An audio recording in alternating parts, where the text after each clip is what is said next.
pedir por socorro.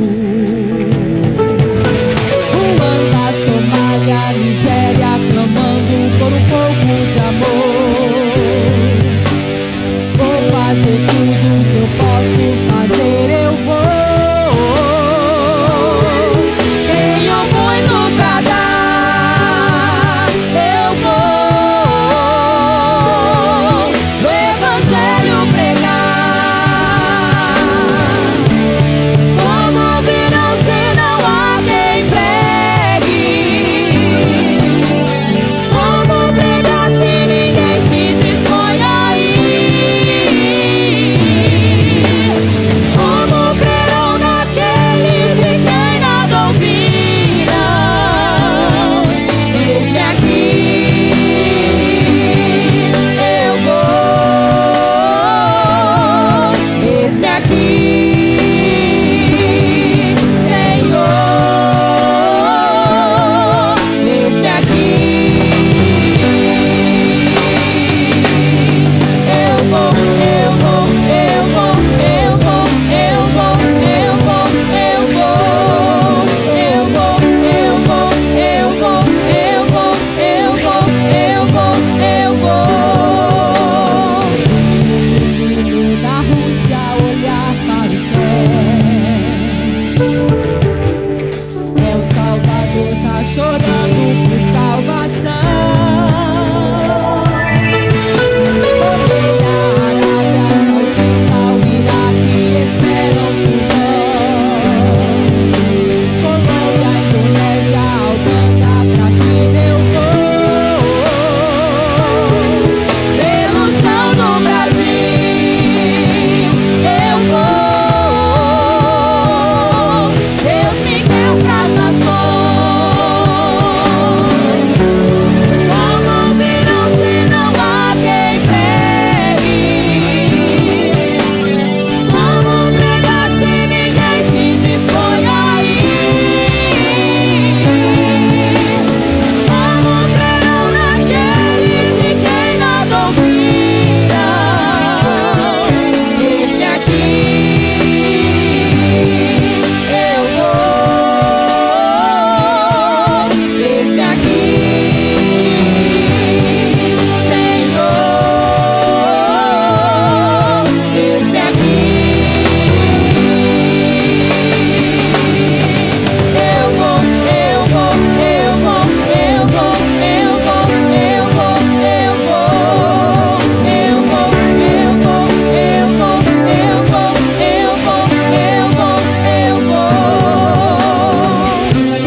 Nós vamos agora ouvir o pastor Davi Botelho.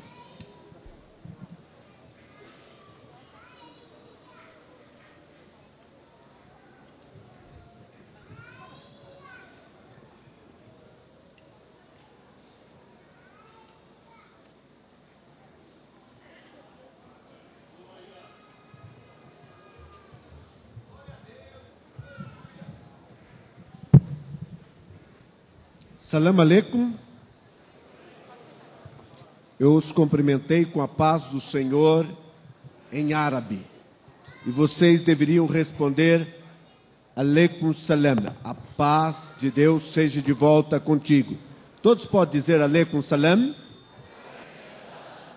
Muito bem. Então agora vocês vão responder a minha saudação.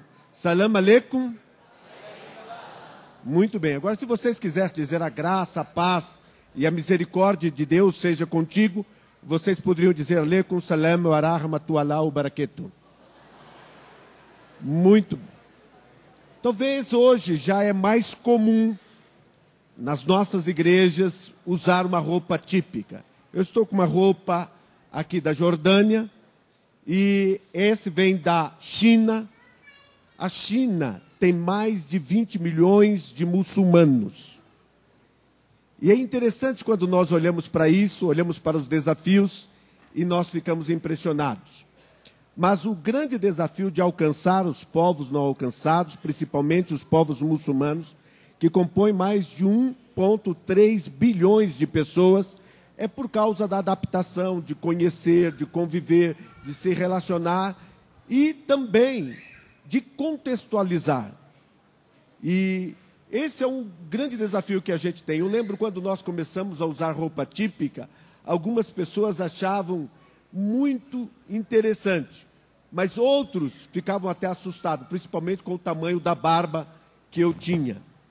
E aí foi um processo. A barba tem um significado especial para esses povos, principalmente os povos do Oriente Médio, que significa honra, respeito, religiosidade e ainda mais beleza. Então nós estamos representando esses povos essa noite. E eu confesso a vocês, esses dias nós estamos correndo bastante, viajando, estamos preparando uma equipe para ir para a China, para os Jogos Olímpicos. Estamos preparando 101 pessoas próximas e também à distância, e não tem sido um desafio pequeno. É um desafio muito grande e principalmente os vistos, porque eles mudaram todo o sistema, inclusive o visto que era normal, que a pessoa poderia pegar por 3 meses, passou a ser 1 mês somente. Então nós vivemos bastante essa experiência e estamos vivendo ainda. E Deus abriu uma passagem para nós nesta cidade. E louvamos a Deus pela oportunidade de estar aqui novamente com vocês. Agora eu confesso que fiquei bastante impressionado quando vocês escolheram o tema. O texto, muito bem, portanto, ide fazer discípulo de todas as nações. O texto é importante, o texto é vital e necessário para a igreja na atualidade. Mas o tema, por que você não faz missão? Isso me chamou bastante atenção. E eu fiquei pensando, orando, e falei, puxa, que falar? Como falar? Nesse momento, seguindo esse tema. E nós vamos compartilhar isso com vocês. Gostaria, antes de tudo, compartilhar uma experiência para encorajá-los. Nós temos um objetivo de encorajar a igreja latino-americana, a igreja brasileira, para cumprir a ordem do Senhor Jesus. Eu lembro muito bem que Deus tinha levantado a gente para estar compartilhando em alguns lugares. Nos últimos 20 anos, a gente tem estado pelo menos 6 meses por ano fora do Brasil, em diversas nações, diversos lugares. Mas Deus começou a falar especificamente conosco para estar no Brasil. Não foi muito fácil, principalmente o coração missionário. e também porque nós temos obreiros tão preparados como nós temos aqui, e estar aqui no Brasil quando há lá fora tanta carência. Eu confesso que eu gostaria de estar ouvindo, principalmente o pastor Silas, pastor Euriovaldo, e eu ficaria bastante enriquecido. Mas Deus colocou essa mensagem para a gente compartilhar essa noite com vocês. Irmãos, e quando Deus falou claramente conosco, nós passamos por uma experiência, passamos por uma crise, e é interessante quando a gente passa por crise, porque a palavra crise na língua chinesa é composta por 2 caracteres. Um deles é perigo e outra oportunidade. Então, muitas vezes, quando a gente passa por uma crise, a gente se perde, ou então a gente pode ir à frente. E nesse período, quando passamos por uma crise, foi tempo de buscar mais a presença do Senhor, e o Senhor falou claramente conosco que estava mudando a visão ministerial nossa. Então, a gente não compreendia, porque mudar é uma coisa, mas para onde, como, por quê? E era essa inquietação que invadia os nossos corações, e principalmente estar no Brasil. Foi um pouco difícil entender isso. Eu lembro quando nós voltamos do campo missionário para estabelecer o trabalho da missão aqui no Brasil, minha esposa não queria voltar. Ela ficou 5 meses no campo missionário e eu ia 10, 15 dias, ficava com ela, voltava aqui no Brasil para iniciar o trabalho. Não foi uma tarefa fácil. Depois de 3 dias de jejum e oração, ela entendeu claramente que deveria estar junto a mim e no Brasil. Mas, irmãos, quando o Senhor falou especificamente que o ministério nosso era com a igreja brasileira, aí foi muito mais difícil nesse tempo. E eu entendendo que era isso, mas como? De que maneira? Esse foi um outro processo. E no final de 2004, eu lembro que eu havia estado numa reunião na Costa Rica de estratégia, convidado por uma organização missionária, fazendo parte de um grupo de estrategistas em missões para a tradução da palavra de Deus. Depois de estar nessa reunião, eu voltei a casa, tinha estado naquele ano no 12º país, e eu estava bastante cansado, confesso a vocês, e eu cheguei em casa e falei para minha esposa que eu queria descansar. E ela também disse que queria descansar. E aí eu falei, então bem, nós vamos ficar em casa, vamos descansar em casa. Mas ela havia terminado um curso de 5 anos, e ela queria sair, o coração missionário, ela disse, nós vamos descansar, mas não aqui, nós vamos descansar na Bolívia. Irmãos, eu não queria sair mais, mas finalmente, eu digo a vocês, sempre a gente vence, né? Os homens sempre vencem, eu fui para a Bolívia. Quando eu cheguei lá, a nossa base, na época, ela ficava fora da cidade. Um exemplo, em Santa Cruz, aonde estava a nossa base, é composto por anéis. São 6 anéis. E a nossa base ficava praticamente no 8º anel, bem fora da cidade. Ali não tinha nada de comunicação. E a gente já treinou mais de 1000 candidatos que estão em mais de 60 países diferentes. E a gente precisa estar atento, acompanhando as notícias, precisa estar na internet, comunicando, encorajando, buscando estratégias, vendo a área de logística, o que fazer. E aí, quando eu cheguei ali, não tinha telefone, não tinha nada, e eu não pude ficar na internet. Então, eu relaxei. Confesso a vocês, depois de 3 dias, eu relaxei. E aí, o que aconteceu? Aí eu saí para a cidade, fui estar com o povo, conhecer algumas pessoas, conhecer alguns lugares, comer comidas diferentes que são apreciadas pela nossa família. E naquele íntere, eu voltei para casa e aí eu falei, puxa, eu vou escrever um artigo. E vou escrever um artigo para a igreja no hemisfério norte, para a liderança no hemisfério norte. Mas eu gostaria de escrever algo que como eu vejo a igreja brasileira. E aí, naquele período, enquanto eu estava escrevendo o artigo, pensando como os do norte pensam, porque nós, latinos, nós do hemisfério sul, somos mais emocionais. E do hemisfério norte são mais racionais. Então, sendo racional, eu pensei em escrever um artigo sobre 15 razões porque esse gigante ainda não decolou em missões transculturais. E enquanto eu estava escrevendo, mas vinha muitas informações, muitos assuntos, e aí eu vi que realmente não dava para ser somente um artigo, mas sim, um livro. E eu comecei a pensar que aquele título não seria conveniente como livro. E aí eu pensei, vou escrever dentro de uma perspectiva, numa parte reflexão para o hemisfério norte. E aí eu pensei como título, Brasil, o gigante adormecido. Enquanto eu estava escrevendo, quando eu deparei, eu fiquei impressionado com um fato.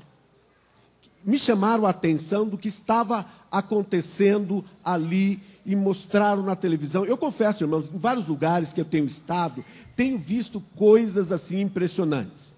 Coisas que encorajam, coisas que desafiam. Um exemplo, quando eu estive na Islândia, quando eu vi, principalmente pela primeira vez, a aurora boreal, que o céu clareava tudo, às 3 a 4 da manhã, toda noite eu ficava ali admirando aquela beleza. E eu fiquei assim impressionado também com os geysers. Água que saía assim da terra, fervendo, e que chegava a 120 metros de altura. Um exemplo, terremotos, em alguns lugares que a gente tem estado.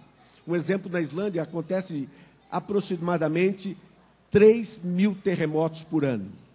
Então, alguns lugares, um exemplo, estando na Índia, estar num templo que dá umas 2 vezes o tamanho desse templo, e ver um templo onde tem mais de 30.000 deuses, que são ratos. As pessoas entram no templo para adorar ratos.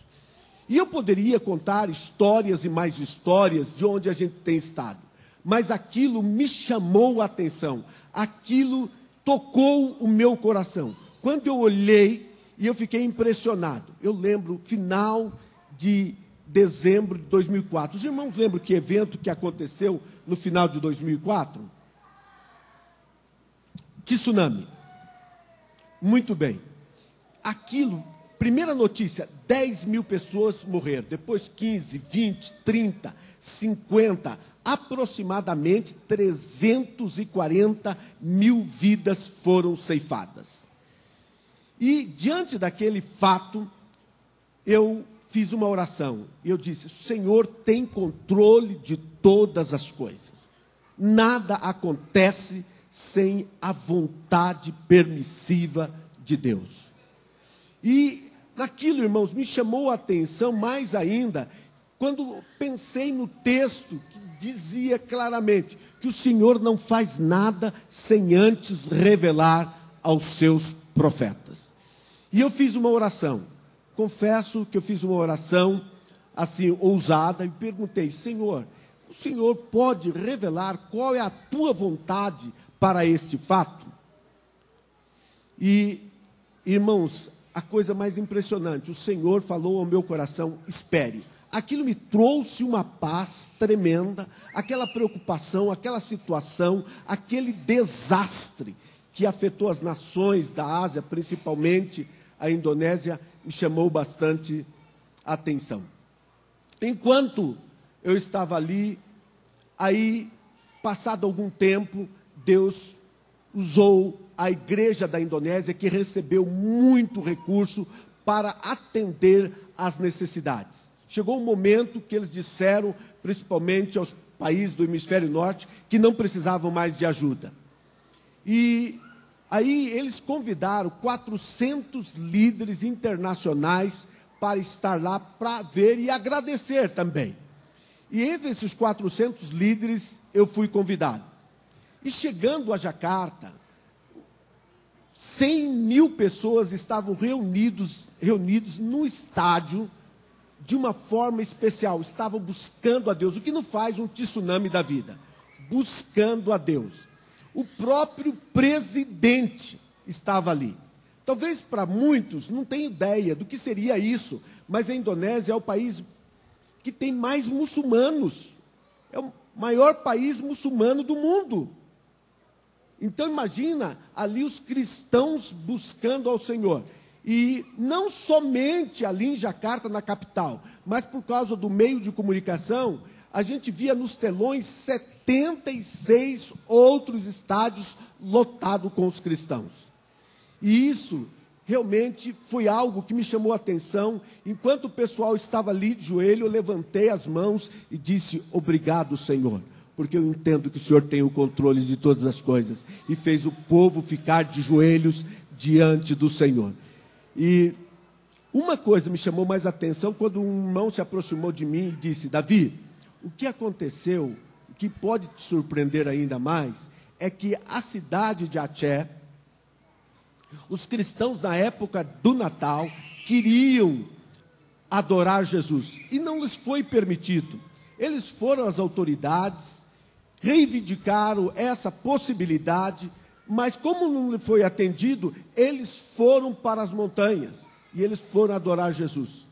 Chegaram lá alguns dias antes do Natal, estavam lá e ficaram no Natal. No dia 26, eles continuavam ali adorando Jesus. No Ocidente, irmãos, quando chega a época do Natal, os cristãos pensam em festas, pensam em árvore de Natal, Papai Noel, presentes, comidas, passeios, mas esquecem do personagem importante, Jesus Cristo.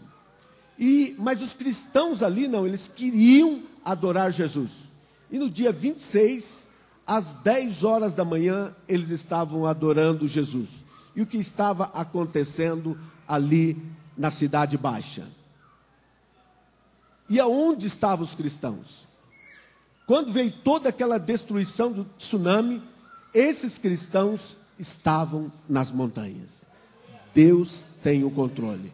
A mídia não traz tais informações. E nós, quando passamos, também nós temos dificuldades para passar, porque muitas vezes nós não sabemos como passar. E é isso que nós, como Horizontes, tem o objetivo de não somente levar a palavra de uma forma falada, mas nós queremos também levar literatura. Um exemplo, nós estamos aqui com um livro, Os Olhos dos Animais Sem Cauda. As memórias de uma mulher norte-coreana na prisão. A gente não tem ideia que a Coreia do Norte está passando. Uma fome tremenda. Nesses últimos 6 anos, aproximadamente 3 milhões de pessoas morreram.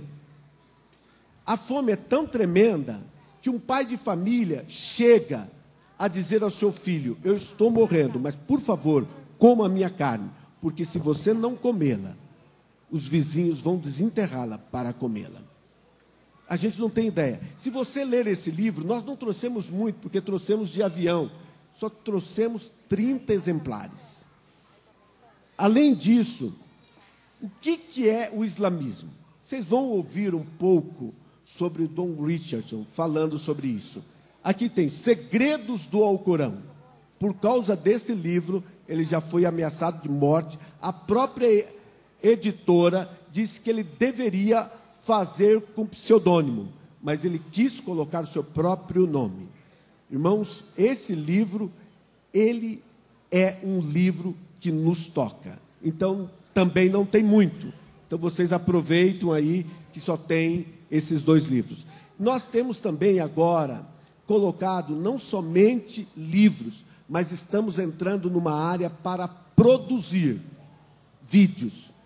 Então, nós temos produzido alguns vídeos. Um vídeo sobre a China, nós fizemos uma parceria com os batistas brasileiros e produzimos 11.000, porque a China, esse ano, está em evidência por causa das Olimpíadas. Então, principalmente no mês que vem, todo mundo vai estar concentrado nas Olimpíadas.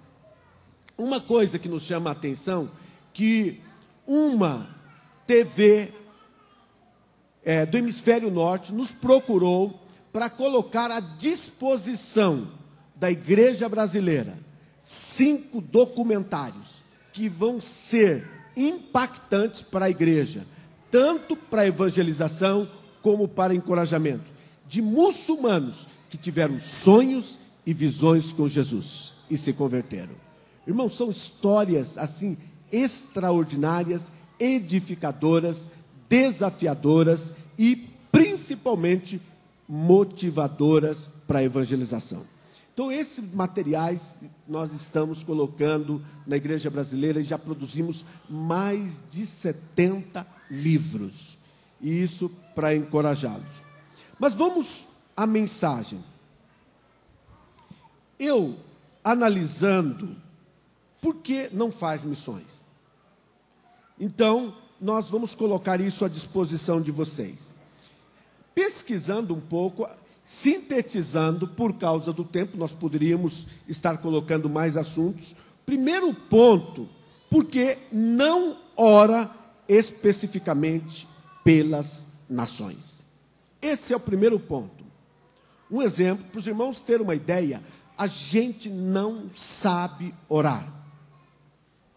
Quantas vezes nós estamos orando e dizendo, fica conosco, Senhor. A própria palavra diz claramente, estarei convosco todos os dias. Não precisamos pedir, nós deveremos agradecer. Então, muitas vezes nós estamos fazendo orações repetitivas. Quantas vezes nós estamos orando pelos bairros, pelas cidades, pelos estados, mas orando especificamente por nações? A palavra no original seria etnia, seria povos, a palavra mais adequada para isso. Quantos de nós estamos orando pelos povos? Hoje existem aproximadamente 24 mil povos diferentes, sendo que 8 mil deles são povos não alcançados. Quantos de nós estamos orando, um exemplo, pelas Ilhas Maldivas, pela Arábia Saudita, e mesmo até orando por pessoas proeminentes, conforme a Bíblia diz? Quantos de nós temos orado pelo Bin Laden? Eu lembro que eu estava falando numa igreja no mês passado, e o pastor presidente disse bem assim, que ele morra mesmo pelo que fez. E a gente esquece de que isso não é a vontade de Deus. Muitas vezes nós estamos como o apóstolo, que diz que caia fogo do céu e que morra, que mate. Eu lembro quando eu era adolescente, e eu gostava muito, e não faz muito tempo atrás, eu gostava muito de escrever, por ser uma pessoa assim muito introspectiva, muito tímida. E eu lembro que um pastor foi pregar e ele disse, eu quero falar hoje sobre 7 coisas que Deus nunca viu. Eu disse, não, Deus vê tudo. Deus vê tudo, não tem nada que Deus não vê. E ele chegou lá e disse, a primeira coisa que Deus nunca viu é um Deus como ele. E ele disse, porque o nosso Deus é o único, é o verdadeiro, é o grande, é o todo-poderoso. E aquilo me entusiasmou. Eu falei, mas é só isso e não tem mais. E ele disse, a segunda coisa que Deus nunca viu é um pecador que ele não pudesse salvar. E aí ele fez menção de Saulo, que era perseguidor da igreja, que ele tinha cartas para matar. Ele falava de Manassés. Manassés foi o rei mais ímpio na história de Israel. E a coisa é tão interessante porque Israel nunca mais se refez depois da administração de Manassés. E ele se arrependeu e nos últimos dias da sua vida. E Jesus, o Senhor, o perdoou e o salvou. Então, irmãos, nós perdemos essa perspectiva de orar por pessoas de influência como Bin Laden. Imagina Bin Laden convertido nessa época. Poderia fazer diferença. Imagina ele encontrando então com George Bush. Irmãos, os desafios das línguas. Milhares de línguas que não têm nada da Bíblia. O desafio das línguas. A gente tem a Bíblia, a gente fica satisfeito. E principalmente o Brasil que é o maior produtor de Bíblias do mundo. A gente tem a Bíblia da mulher, Bíblia do adolescente, Bíblia do empresário, Bíblia do evangelista, tem Bíblia de tudo aqui. Então, agora eu pergunto, nós temos orado por aqueles que não têm nada da Bíblia? Então, orar especificamente por isso, orar pelas tribos. Só no Brasil, com mais de 300 mil igrejas, nós temos 89 tribos que não têm um obreiro sequer. Então nós não temos orado pelas tribos. Uma outra coisa, o desafio da Índia. A Índia tem 600 mil cidades e vilas, 500 mil delas não têm um obreiro. Desafio da China, 500 milhões de pessoas nunca ouviram sequer o nome de Jesus. 404 línguas que não tem nada da palavra de Deus. Os muçulmanos, irmãos, o desafio das mulheres muçulmanas, a gente poderia falar sobre isso. A Coreia do Norte, nós falamos agora no livro. Irmãos, eu poderia dizer tantas coisas sobre esses desafios, mas a gente não ora. E a palavra de Deus diz claramente: do Senhor é a terra e a sua plenitude, o mundo e aqueles que nele habitam. Salmo 82:8 diz: levanta-te, ó Deus, julga a terra, pois a ti pertence todas as nações. Irmãos, pertence ao Senhor, mas nós temos que tomar posse. E é isso que nós precisamos. Nós precisamos tomar posse, porque a Bíblia diz: o mundo jaz no maligno. Então, o mundo jaz no maligno por causa da nossa omissão. Então, é essa a questão principal. Uma outra coisa que eu queria colocar para vocês, porque a gente não ora especificamente? Por causa do nosso tempo. Nós não temos tempo para orar. Mas temos tempo para as novelas diabólicas. Eu sei que vocês aqui não assistem essas novelas diabólicas, mas os outros crentes que assistem. Irmãos, é impressionante como pessoas gastam 2, 3 horas por dia nessas novelas diabólicas. Eu tenho vários artigos, eu tenho pesquisado sobre esses assuntos, e eu fico impressionado. Um exemplo, eu tenho uma revista que diz que a Rede Globo, em 40 anos, destruiu os valores morais dessa nação. É tão interessante que é essa 38ª novela, onde a ênfase é sobre homossexualismo e lesbianismo. Porque ela tem por objetivo, eu tenho tudo isso documentado, porque minha esposa, formada em Direito, me orienta para documentar tudo, e diz claramente que o objetivo é fazer do Brasil o país da parada gay.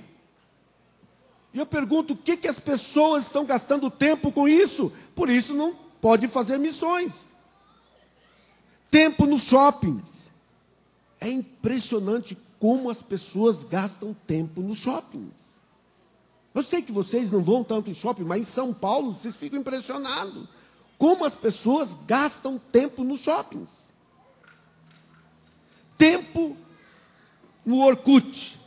O Brasil é o país que tem 53% dos blogueiros do mundo.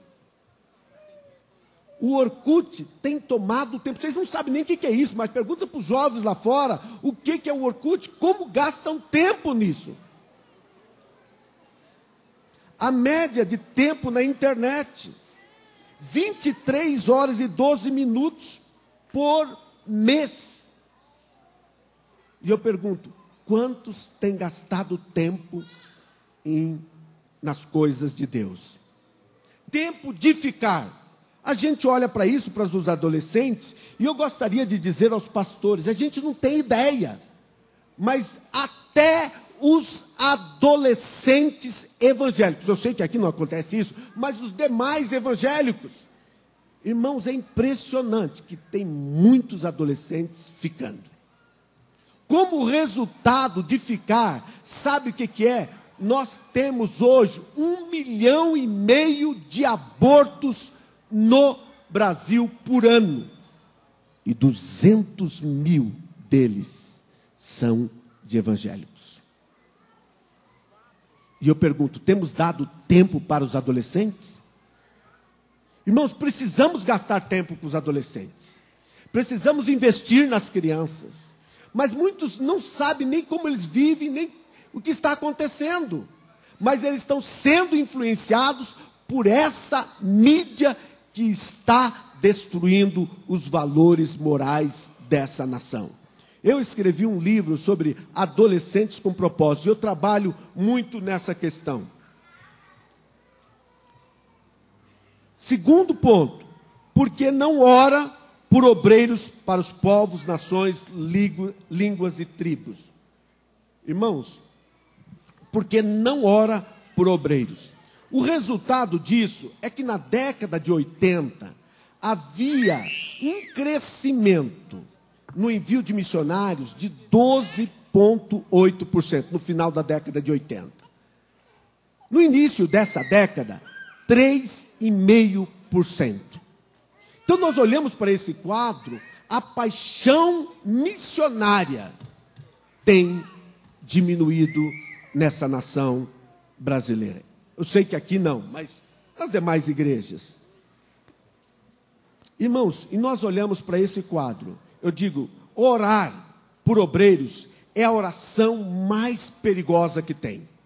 Por quê? Porque quando nós oramos por obreiros, Deus pode gostar da oração. Assim como aconteceu por Neemias, que orava. E orava por obreiro para restaurar os muros de Jerusalém. Restaurar aquela nação. E o Senhor gostou tanto da nação, porque ele era municiado com informações sobre a nação pelo seu irmão Anani, que Deus falou, eu gostei da sua oração e você é a resposta da oração.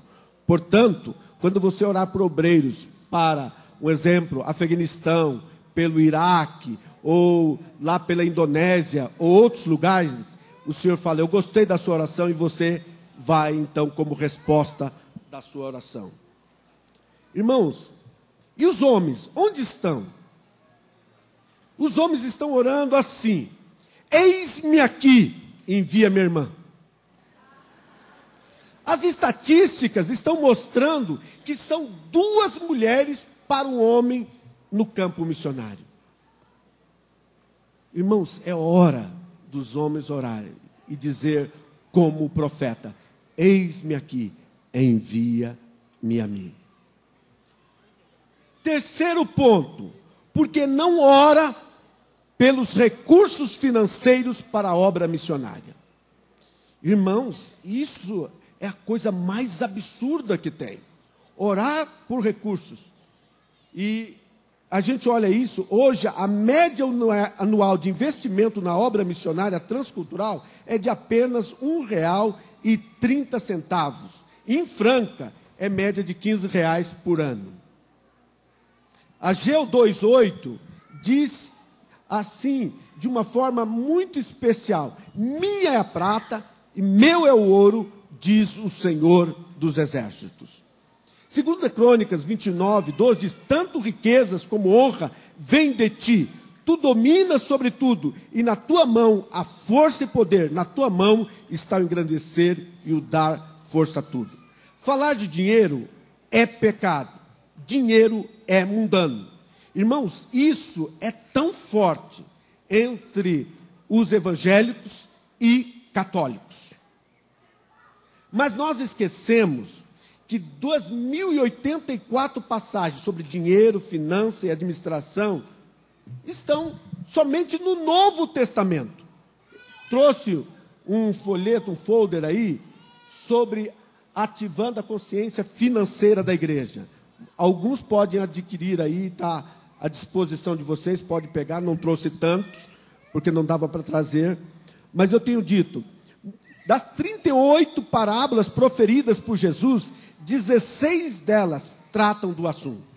Então será importante ou não? Não administra seriamente os recursos que tem dado para administrar. 80% da população está endividada. Irmãos, o consumismo no Brasil é muito superior aos Estados Unidos. 85% não tem reserva financeira, não tem planejamento pessoal e familiar, não tem ideia do custo dos juros. Os juros no Brasil são absurdos.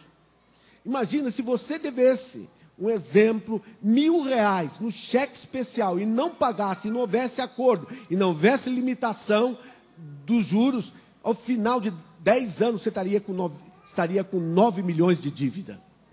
E se fosse no cartão de crédito, seria mais de 159 milhões de reais. Então, os recursos estão sendo gastos nisso. Não tem planejamento para o futuro, pois parece pecado pensar no futuro. Mas, irmãos, o Brasil está envelhecendo. Hoje nós temos mais de 12.800 pessoas com mais de 100 anos. E aí o que acontece? As igrejas têm que atender essas pessoas. Mas se houvesse planejamento, seria totalmente diferente. Só para os irmãos terem uma ideia, eu sei que é muito pouco tempo que eu tenho, mas a igreja de Jerusalém. Eu estava preparando a minha dissertação de mestrado e eu fui pesquisar sobre uma igreja modelo.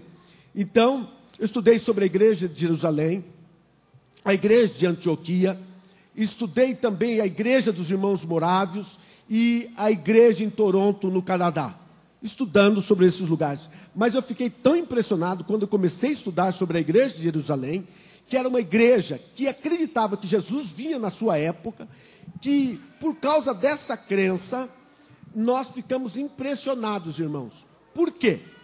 Porque o que levou essa igreja, em 20 anos, nessa crença, que eles venderam todas as suas propriedades, desfizeram dos seus negócios, e o resultado, 20 anos depois, o apóstolo Paulo teve que fazer campanha, porque as pessoas tinham empobrecido e precisava ajudá-los. Eu não vou colocar detalhes, mas a igreja de Jerusalém, em Eclesiastes, quando nós olhamos para o livro de Eclesiastes, a gente fica impressionado.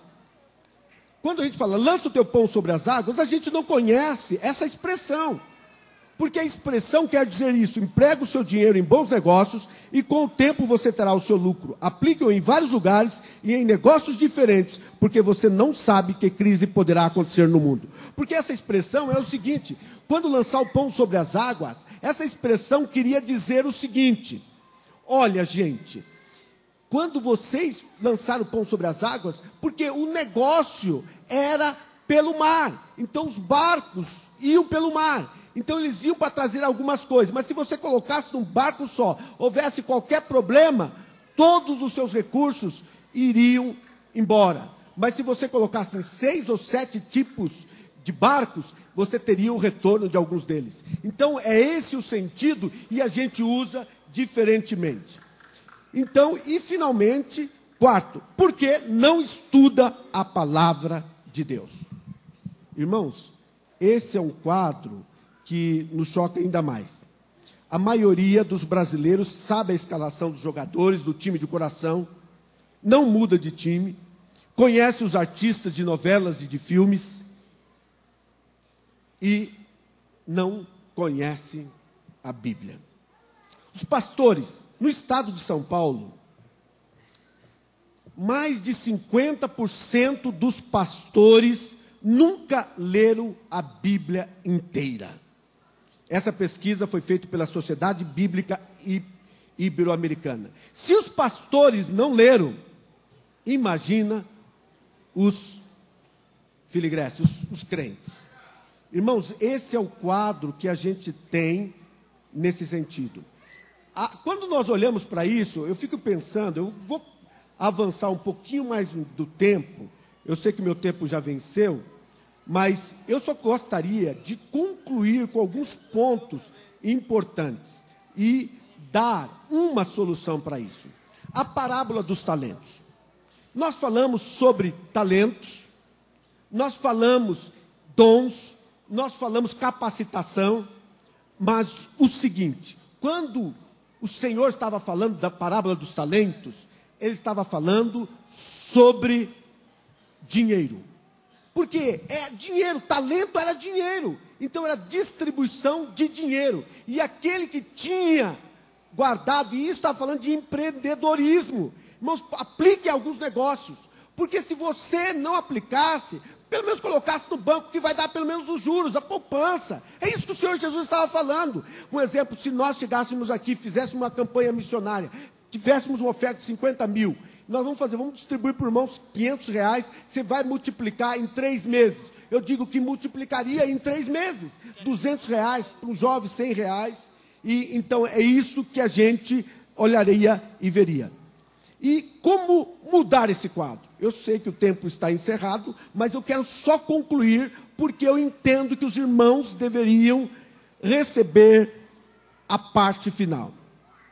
Primeiro de tudo, e não vos conformeis a este mundo, mas transformai-vos pela renovação da vossa mente, para que experimenteis qual seja a boa, agradável e perfeita vontade de Deus. É isso que o apóstolo Paulo escreve em Romanos capítulo 12. Agora, se nós arrependermos da vida que estamos vivendo, um exemplo como resultado disso, irmãos, mais de 80% dos crentes das Assembleias de Deus no Brasil não são dizimistas, aonde eu tenho estado. Eu sei que aqui é diferente, mas como mudar esse quadro? Em 2 Crônicas, capítulo 7, versículos 14 e 15, diz: e se o meu povo, que se chama pelo meu nome, se humilhar e orar, e buscar a minha face, e se desviar dos seus maus caminhos, então eu ouvirei do céu, e perdoarei os seus pecados, e sararei a sua terra. Agora estarão abertos meus olhos e atentos meus ouvidos à oração que se fizer neste lugar. Irmãos, Deus tem prosperado essa nação. O ano passado nós tivemos 60 mil novos milionários. O Brasil se tornou o celeiro das nações. O Brasil é autossuficiente em petróleo. Eu fiz uma pesquisa que apresentei na Câmara Municipal por causa desse curso que a gente tem ministrado, e eu estou impressionado. Eu escrevi sobre Brasil, a bola da vez. Irmãos, o Brasil está prosperando. E o real supervalorizado. Em apenas 6 anos, o real valorizou mais de 3 vezes em comparação com o salário mínimo. E eu pergunto, e o crescimento da obra missionária? Então, nós olhamos para isso e nós ficamos entendendo que se nós orarmos, Deus vai mudar a história. Primeiro, conhecer e orar pelas nações. Pede-me e eu te darei as nações por herança e os confins da terra por possessão. Orar pelas nações. Levantar movimento de intercessão pelas nações. Deus pode, quer, irá mudar a história. Pode ser essa geração. Segundo ponto, orar por obreiros para os povos não alcançados. Rogai, pois, ao Senhor da seara que mande trabalhadores para a sua seara. Irmãos, movimentos que levam os crentes a fazer orações específicas e fazer conhecido ao Senhor todas as necessidades. Orar por recursos para a obra do Senhor. Dar treinamento sobre dízimo. Um exemplo, esse curso, eu trabalho essa questão.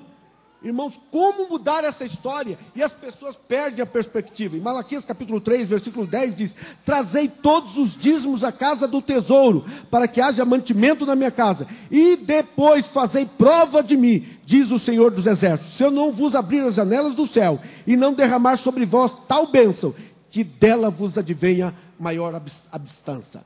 Irmãos, eu trabalhava no país mais pobre da América do Sul. Nós fizemos um pacto baseado nesse versículo. E Deus prosperou os crentes. E a gente tem medo da prosperidade bíblica.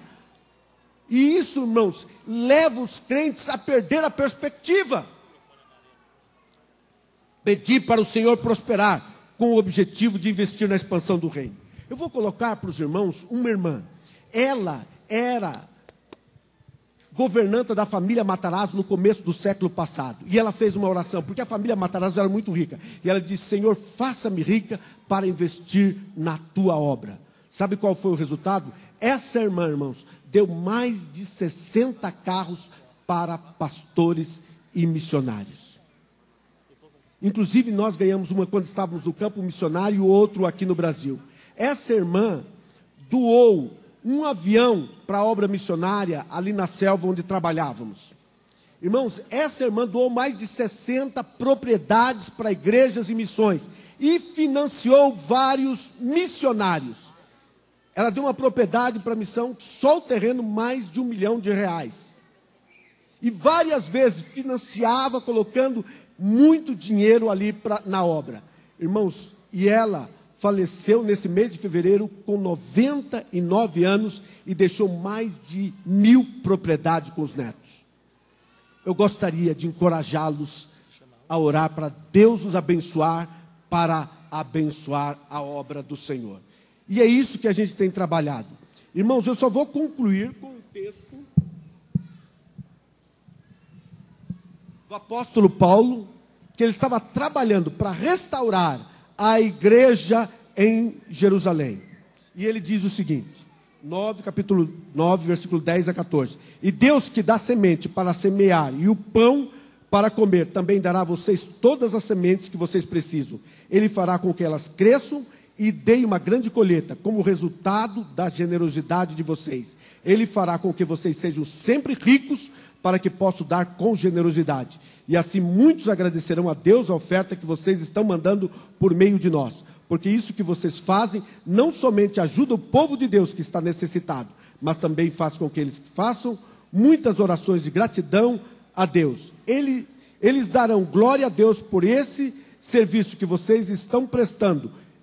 Mostra a eles como vocês são dedicados ao Evangelho de Cristo, que vocês aceitam e seguem. E eles também darão glória a Deus pela oferta generosa que vocês estão dando a eles e a todos os outros. E eles orarão com muito carinho por vocês, por causa do imenso amor que Deus tem mostrado a vocês.